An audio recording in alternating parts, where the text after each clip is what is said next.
order on January 30th, 5:30 p.m. at the Rights Room 2102 for the Budget Appropriations Committee meeting. Please be aware that this meeting may be filmed or audio recorded. These records, including our meeting minutes, may be made available to the public upon request. Will all members of the committee now please state their name for the record? Molly Murphy. Tristan Cadell. Colin Shamadar. Dylan Canella. Evan Felsen. Ella Martin. Marco Salvador is chair with 7 committee members present. Quorum has been established. Will all members of the public now please state their name for the record? Timer Squad. Awesome. With that, we're on to the first item of the agenda. Very quickly, I'm just going to go over the bill hearing procedure for any 800 code legislation. This is the first time that we do it under my chairmanship. We have 5 minutes of presentation from an author or sponsor, 5 minutes of question and answer period, 5 minutes of debate, and 2 minutes of final privilege, and then there's motions. First item on the agenda is SSB 2026-1008. You all should have access to that Strengthening Student Government Reserve Funds Language Act. Give me a couple seconds to look over it. Appreciate that. You said SSB 2026, which one? 1008. 1008. Yeah.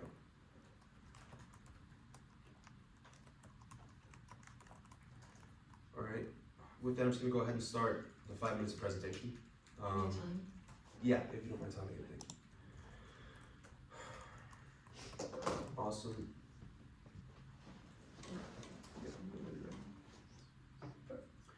All right, yeah, this bill is really self-explanatory. It's an amendment to 820.5. It currently reads: the student government reserve account shall contain a cash reserve of 7% of the annual budget. That still stands.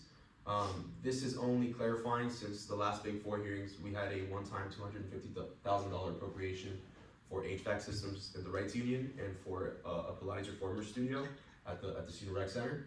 But again, that is a one-time appropriation. It's when there is an additional fund pool, and so that doesn't happen that often.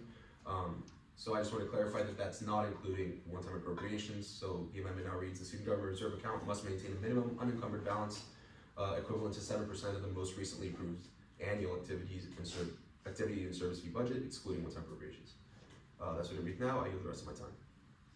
We're now in 5 minutes of Q&A. Are there any questions on the bill? All right, with no questions, we now move into 5 minutes of debate. So you're going to debate on the bill.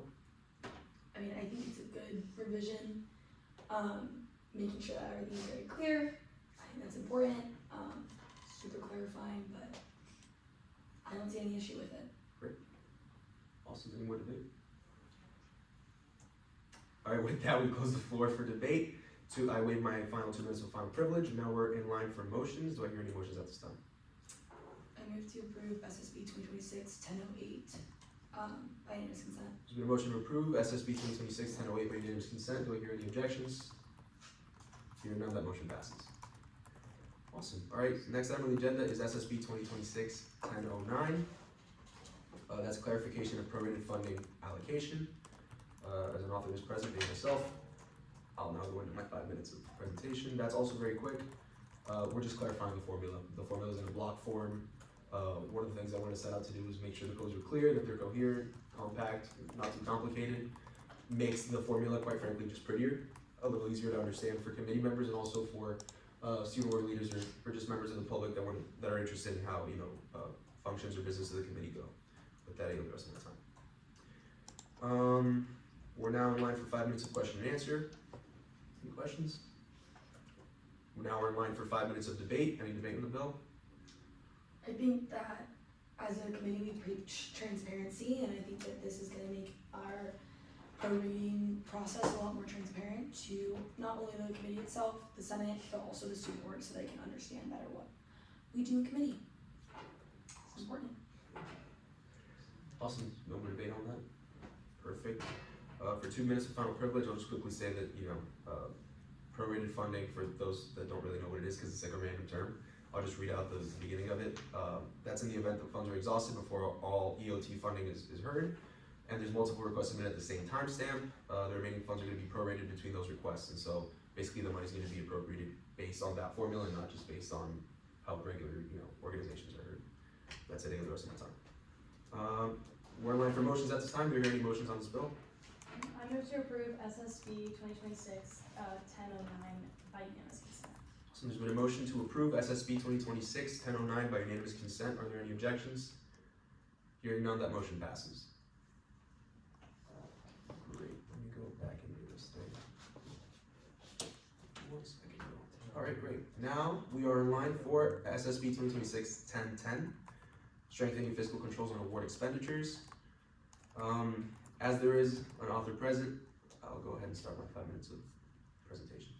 So I guess this is the more like, I don't wanna say, it's not the hardest one to present on, but maybe the one where most people have questions on. Currently, as of 810.2 number 8, there is a $350 limit on award expenditures for operational requests. So if you're launching a DBM, you have a $350 limit. That's not per item, but that's the max you can request for awards. That fiscal control, that cap doesn't exist for events. The only cap that exists is the $40 per item. Based on committee precedents, based on orgs that we've heard before, we know of organizations that have put in requests for like over 20 awards, which in my opinion, in review of course, not only what we did through award hearings, but revising the codes, awards must be given on a competitive basis. So if you're requesting, I think, in my opinion, more than 20 awards, and I'd love to hear your opinions in debate, it kind of circumvents the competitive-based legislation that we have. And on top of that, I'm limiting it to $400, which is $50 more than operational. That could be 10 awards if you're getting awards to the cap, so let's say $40 per item. But it could be more than that if your awards, let's say, cost $15 per item or so forth. So there is some sort of flexibility for student organizations. And really the reason why I wrote it wasn't just to be, mean and start limiting people from ordering their awards, but it's because if we do this and we limit those big requests that are already kind of circumventing the current codes, we will have more money left unallocated for student organizations, and that can potentially stretch out every dollar that we have available. And so potentially more organizations can actually qualify for EOT funding. So that's the basis of why I want to pass the award. Didn't want to be mean. I actually think it does help student organizations, but with that, I yield the rest of my time. We're now in line for 5 minutes of question and answer. Any questions on the bill? With no questions, we're now in line for 5 minutes of debate. Do I hear any debate? Yeah, I actually really appreciate this. During the hearings, we did cite committee precedent a lot, especially in with something that ties to this. So having a code that we can cite instead is really nice. I'm glad. Yeah, I also think as a committee, obviously, especially with you as chair, we were trying to be very org friendly. That's kind of what we all decided on for this go around, and I'm sure other committees in the past have also done that. And I think by doing this, like you said, we are able to stretch the dollar to more organizations, and those organizations that couldn't get in until 10-15 minutes after the form opened will be able to get funding now. Yeah, and I also think it's important to point out that this isn't really taking away money from anyone. It is limiting it so that we can stretch it out, just like we were talking about before. Thank you. No more debate. With that, debate section is closed. On to 2 minutes of final privilege. I just want to thank you guys for that. I appreciate it. I'm glad you guys agree. And yeah, I'm glad that MPL Murphy made it really clear that we're not trying to take away money from anybody. That is not the case. In fact, most student organizations do follow what the codes say. Most are ordered on a competitive basis. It's rare that we get a massive request for awards. But since there already is a cap for operational, I think it's only fair and streamlined to have it for event as well. And we will be saving, I think, student orgs by doing so. Yeah, yield the rest of my time. We're now in line for motions. Are there any motions at this time? I move to approve SSB 2026-1010 by unanimous consent. All right, let the record reflect Tristan raises his hand. There's been a motion to pass SSB 2026-1010 by unanimous consent. Are there any objections? Hearing none, that motion passes. I'm glad we passed that for most people. I needed that one. Yeah. With that, we're now in line for SSB 2026-1011. So I don't know if you guys want to take a look at it. Yeah, one sec. Great. So as there is sponsor present, I'm on all of these guys. I'm not lying. I'll go ahead and do my 5 minutes. This is really quick. Honestly, there really is nothing to present. This is just defining what a registered student organization is and then what a USSO is. So the differences between a GRSO and a USSO that we haven't codified. This is already like a known fact, but we didn't have, I think, a clear guideline on the 800 codes. For the record and for anybody listening, registered student organizations are started by student orgs. They're through student engagement, and they receive their funding through SG funds. Versus USSOs, which are usually department backed, and they're ineligible for student government funding. So that's just clarifying on the codes. I yield the rest of my time. We're now in line for 5 minutes of question and answer. Questions? As there are no questions, we move on to 5 minutes of debate. Yeah, I think this is really good to have more clarification on this, not only for committee members, but also student organization leaders that are seeing if they are eligible for this kind of funding. Yeah, one of the biggest things that held us back when we were doing the hearings was figuring out whether or not these people could actually get funding. That costed us a lot of valuable time, so I appreciate you writing, or not you, but Maya, writing these code revisions. Just give credit where credit's due, absolutely. Yeah, I think the trickle down effect of this is gonna be really good. Obviously helping us to understand it, but also having this resource for student boards to understand if they are supposed to apply for funding or not. So it'll save us time, it'll save them time. It's great. Love it. I'm glad. Any more debate? Said, thank you. Okay, Austin, 2 minutes of final privilege. Thank you guys again. I want to thank Senate President Maya for writing this piece of legislation. I think it's smart. I think she was budget chair, so she knows this as much as anyone else. And I think it was timely, and I think it's going to make the next budget chair's life way easier to have codified rules, and we don't have to set committee presidents anymore, as Tristan stated. Anyway, done with that. Yield the rest of my time. We're in line for motions. I move to approve. He raised his hand. I rescind my motion. Let the record reflect. I move to approve SSB 2026-1011 by unanimous consent. There's been a motion to approve SSB 2026-1011 by unanimous consent. Are there any objections? Yeah, you got next. Hearing none, that motion passes. Can the record reflect that I think Senate President Maya did too? Oh, that you thank You her? thank her? You thank her. Yeah. Thank her. Oh, yeah, yeah. Yeah. Yeah, it can reflect that. Okay. I really love the half It's motion. reflected. Okay. Appreciate it. I love that that's. Can that be the opening, you know, like when you post it? Yeah. The thing? Can it be Dylan doing that? Thank you. Appreciate it. Okay, great. In the minutes, we got Senator Kajabi thanks Senate President. Good, yeah. I think we Right should- now, Right. it says Senator Kajabi thanks Maya, but It's getting there. Okay, great. Great. Okay, so we're now in line for SSB 2026-1012. Just give me one second to take a second to review. Yeah, as there is a sponsor present as well. I like that I say that as if it wasn't me. Yeah, I'll go ahead and start this presentation. All of this is clear. Everything is pretty much restated in a cleaner way. Also, it just adds the fact that the chair emails a proposed bill to the full Senate listserv, so it's kind of updated to how things kind of go nowadays. And then the added part, which is the most important, is that the same review process shall occur if the Vice President of Student Life vetoes the bill, which is something that the VP of Student Life reserves a right to do in case something is either not adherence to the codes or not adherence to committee practices. They do reserve the right to do that. To our shock, that wasn't, I think, clearly stated in the 800 code, so you'll see the bottom line with every single one of these revisions is how do we make it more clear and more reflective of what actually happens and what isn't stated that can be stated. And that's that. I yield the rest of my time. We're now line for 5 minutes of question and answer. I don't know if you're gonna be able to answer this, but why is it 72 hours? I don't have an answer for that exactly. We just know that that's how it's been. That's the precedent. I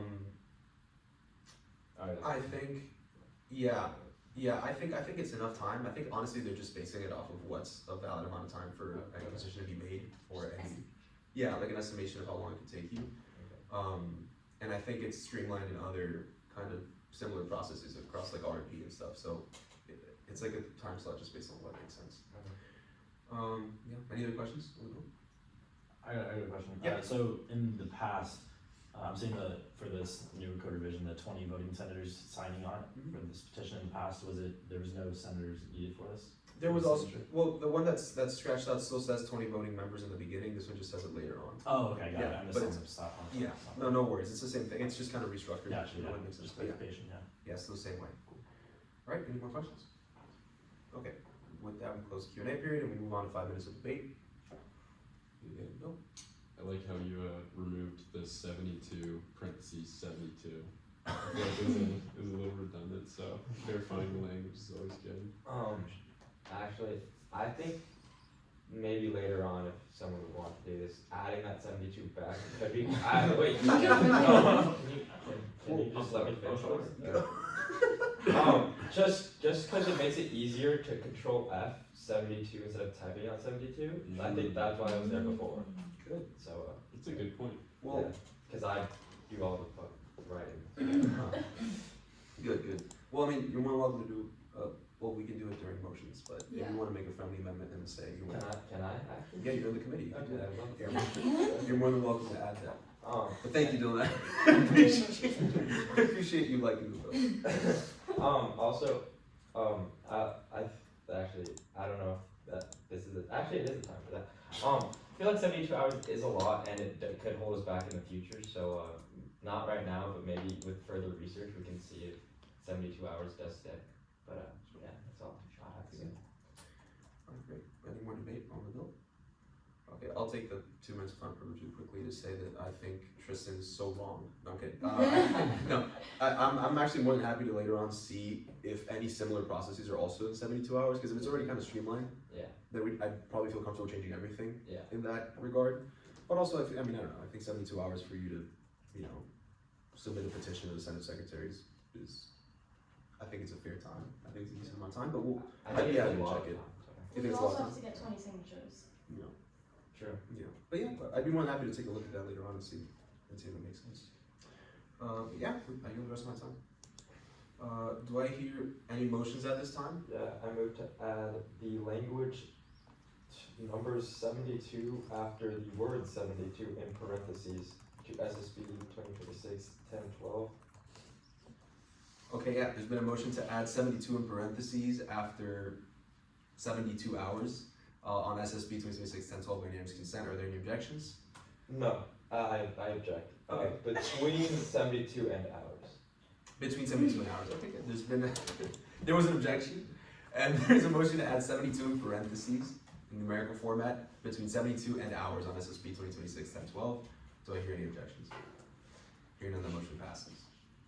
Okay, great. Do I hear any other motions at this time? I move to approve SSB 2026-1012 by unanimous consent. Okay, there's been a motion to approve SSB 2026-1012 by unanimous consent. Are there any objections? Hearing none, that motion passes. Great, 2 more, guys. All right, we're now online for SSB 2026-1013.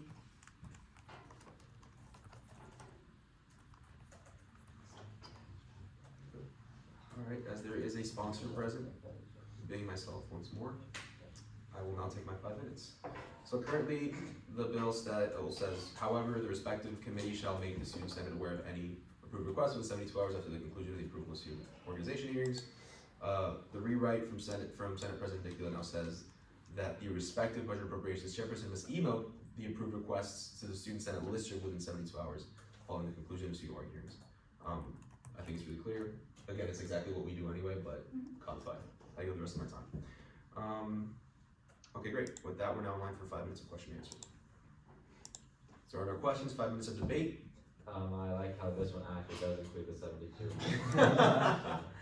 Awesome. That's good. Good to know. The content's good too. Great. That is content knowledge.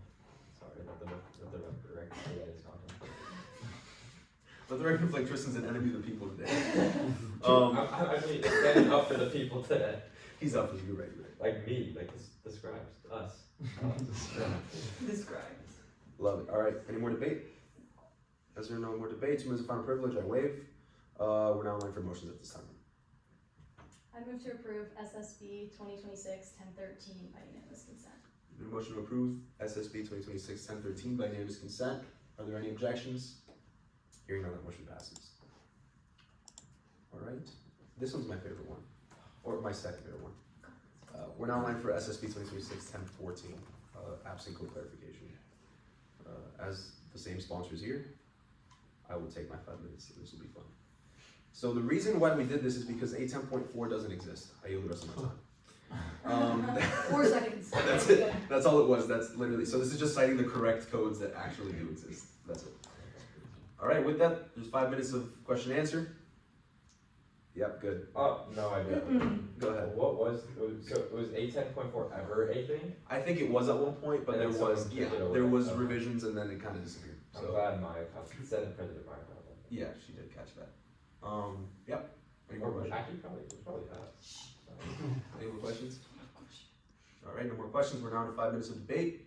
Is there any debate? I think this is good because if I may stand corrected, but I feel like on the Excel file that we had during the hearings, there were the 810 codes and we didn't know what they meant. because they didn't exist. So now they exist, and I think it will be updated in here as well as on our sheet, make things easier. The 810 codes don't exist now, we just have the red codes instead. Yeah, that's what I said. Okay. It was like on the Excel They sheet. don't exist now, they will never exist. Well, they used to. No, it's okay. I'm just helping, like my G-man. Do I hear any more debate at this time? No more debate? Alright, I'm gonna take my 2 minutes of fun privilege. Thank you, Ella, I appreciate it. And thank you, Tristan, as well. Yeah, I think so too. And we're gonna continue doing this. Also, I know my term as budget chair is ending, but thanks for the pity, guys. But yeah, hopefully maybe the next budget chair, the next Senate president can continue this. I'd also be happy to just continue kind of seeing what's lacking in the bills, or at least what's mismatching, but we should be doing that. Yeah, we'll do the rest of my time. Now I'm waiting for motions. Are there any motions? To approve SSB 2026-1014 by unanimous consent. There's been a motion to approve SSB 2026-1014 by unanimous consent. Do I hear any objections? Hearing none, that motion passes. And with that, those are all the items on the agenda for today. SSB 26-1008 through 1014 have been passed by committee.